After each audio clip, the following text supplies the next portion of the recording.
నమస్కారం అండి. నా పేరు సాయిలక్ష్మి. నేను all in one Aditya channel నుంచి మాట్లాడుతున్నాను. శ్వాస మీద ఒక టిప్ చెప్తాను ఇప్పుడు. దీనికి ఏం లేదండి, ఎవరన్నా మన మీద కోపంగా ఉన్నా, మన మీద అలిగినా, మనతో వాళ్ళు మాట్లాడడం మానేసిన, ఇప్పుడు నేను చెప్పినట్టు చేసేస్తే వాళ్ళ కోపం అంతా పోతుంది, మనతో బాగుంటారు. అది మన శ్వాస, దీర్ఘ శ్వాస తీసుకొని హోల్డ్ చేసి ఉంచాలండి. హోల్డ్ చేసి ఉంచేసి ఎవరైతే మన మీద కోపంగా ఉన్నారో మనం కళ్ళు మూసుకొని వాళ్ళని ఒకసారి ఊహించుకొని, వాళ్ళ మొహం ఒకసారి ఊహించుకొని శాంత్ శాంత్ శాంత్ శాంత్ శాంత్ అనుకుంటూ ఒక 10 సెకండ్లు 15 సెకండ్లు అట్లా అనుకోవాలండి. అనుకొని శ్వాస వదిలేయాలి. ఇమ్మీడియట్గా వాళ్ళ కోపం తగ్గిపోతుందండి. ఇది నిజంగా మిరాకిల్ అండి, అసలు మీరు నమ్మరు. చేసి చూడండి, మీకు ఇమ్మీడియట్గా వాళ్ళ కోపం పోతుంది.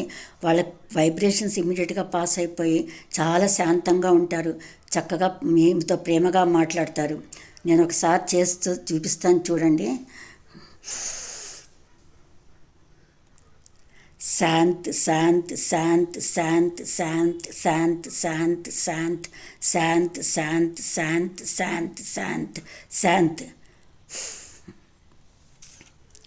ఇలా అండి, ఇలా చేసుకొని వాళ్ళని ఊహించుకొని ఇలా చేసుకోండి. చక్కగా ఇలా చేసుకుంటే వాళ్ళ కోపం అంతా పోతుంది. మనతో చక్కగా ప్రేమగా మాట్లాడతారు. ఇది నిజంగా మిరాకిల్ అండి. వైబ్రేషన్స్ వాళ్ళకి ఇమీడియట్గా పాస్ అయిపోయి కోపం వెంటనే తగ్గిపోతుంది వాళ్ళకి. మళ్ళీ మీతో మామూలుగా యథాప్రకారంగా ఉంటారు. నేను చాలాసార్లు చేసి చూశాను.